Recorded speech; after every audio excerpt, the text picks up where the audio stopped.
National Health Service in England is taking dramatic steps to curb the problem there, handing out e-cigarettes for free. So could free vape products provide an answer here?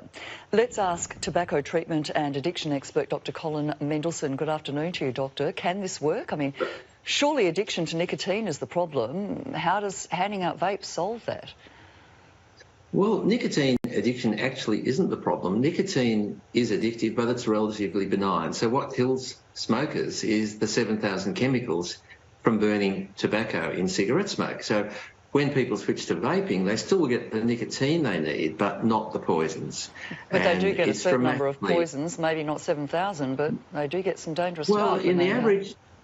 In cigarette smoke, there's about 7,000 poisons, generally in large doses. In the average vape, there's about 100, mostly at levels less than 1% of what they are in smoke. So yes, there are poisons there, but at dramatically lower levels.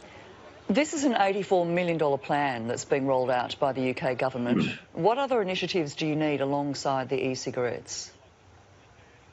Well, I think what they've found in the UK is that the e-cigarettes have made a dramatic contribution to reducing smoking rates, more than anything else. They're the most effective quitting aid that they have and that we have, and they're also the most popular aid. So they've had a dramatic impact on population health, and yet there's still 6 million smokers, and many haven't tried vaping. And I think the most important thing they can do is to get people to try vaping, because we know that many people try it without meaning to quit, but find it works for them and actually go on to quitting. We call them accidental quitters.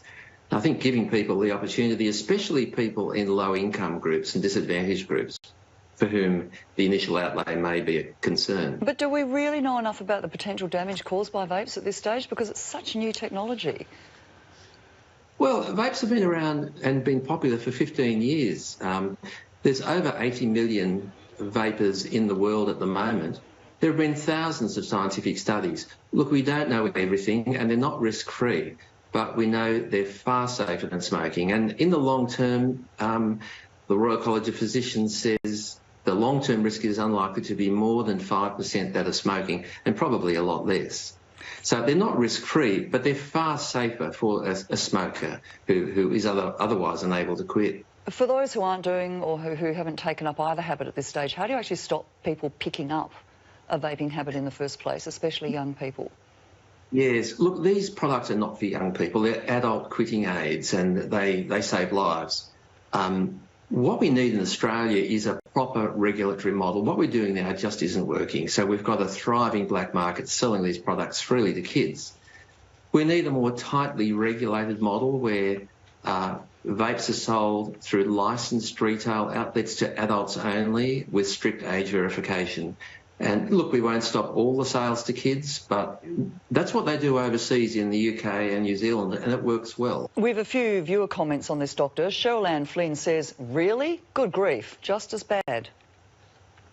Well, this is a popular misconception. Unfortunately, there's a lot of misinformation about vaping. In Australia, I mean, overseas, the evidence is very clear and the experience is very clear that vaping is life-saving for many smokers. People who keep smoking, 2 out of 3 of them will die prematurely from their smoking. Vaping is at least 95% safer. Corin Garnett Law writes, given vaping is associated itself with long-term health issues, surely funding by a health department should go towards something better. There's nothing better to fund than helping people quit. Smoking is the leading preventable cause of death and illness in Australia and in the UK. In England, 64,000 people die every year prematurely from smoking. I don't think you could spend your money on something more useful if you believe this was effective, and I think it's very good public health policy. Braden Jackson would agree. He says, crazy. In Australia, we are still convincing everyone they're dangerous. Yes, unfortunately, we just don't get it in Australia. But in other Western countries, vapes are readily available to adults, and smoking rates are falling faster than ever. Dr Colin Mendelsohn, on that note, thank you for your time. Thank you, Monica.